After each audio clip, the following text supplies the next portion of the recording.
মাথার উপর হাওড়া ব্রিজ, ধোঁয়ায় ঢাকা চারপাশ, তীরের গতিতে ছুটে আসছে জল।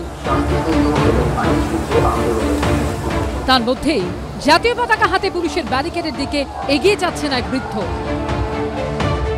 কিছুটা দূরে জাতীয় পতাকা হাতে নিয়ে বিক্ষোভ দেখাচ্ছেন কয়েকজন।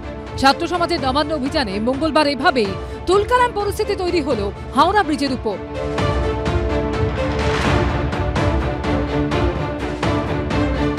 কলেজ স্কোয়ার থেকে মিছিল করে মহাত্মা গান্ধী রোড হয়ে হাওড়া ব্রিজে আসেন বিক্ষোভকারীরা।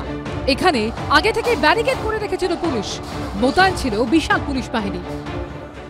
গার্ডরেলের সামনে দেখো এই ধরনের বিশাল লম্বা আর একটা গার্ডরেল দেওয়া হয়েছে। তুমি দেখতেই পাচ্ছ যে এর ঠিক উচ্চতাটা কতটা হবে। পিছনে দেখো, পিছনে নীল রঙের একটা গার্ডরেল রয়েছে, এর পিছনে যে লোহার ব্যারিকেডগুলো রয়েছে সেগুলো ওয়েল্ডিং করা রয়েছে। বেলা গড়াতেই মহাত্মা গান্ধী রোড ধরে আসা মিছিল হাওড়া ব্রিজে ব্যারিকেড করে আটকায় পুলিশ।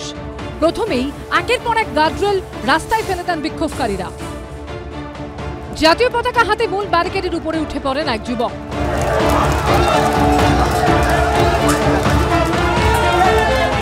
হাওড়া ব্রিজে আসার মুখে আটকে দেওয়া হয়েছে, সে ছবি আমরা দেখতে পাচ্ছি। ডাবল ব্যারিকেড, সেই ব্যারিকেড টপকে মাথায় উঠে গেছে। আমাদেরকে এইভাবে দমিয়ে রাখা যাবে না। এটা শান্তির নমুনা যে লোককে কাঁদাচ্ছে, জব্দ হয়েছে, ওই যেখানে মা বোনের আর্জি করে কাঁদছে, আর এখানে সাধারণ মানুষ এখানে আন্দোলন করে কাঁদছে। বিক্ষোভকারীরা ব্যারিকেড ভাঙার চেষ্টা করলে জল কামান ব্যবহার শুরু করে পুলিশ।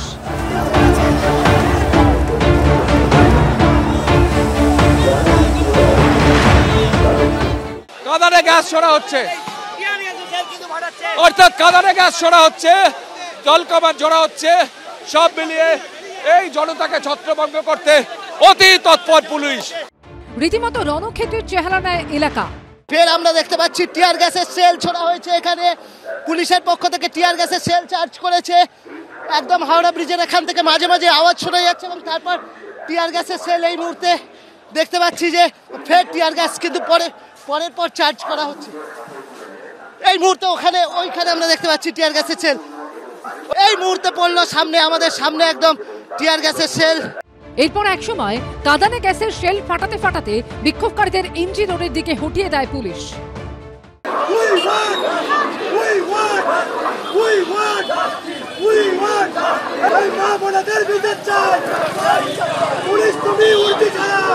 এরপর বিশাল পুলিশ বাহিনী শুরু করে এরিয়া ডমিনেশন।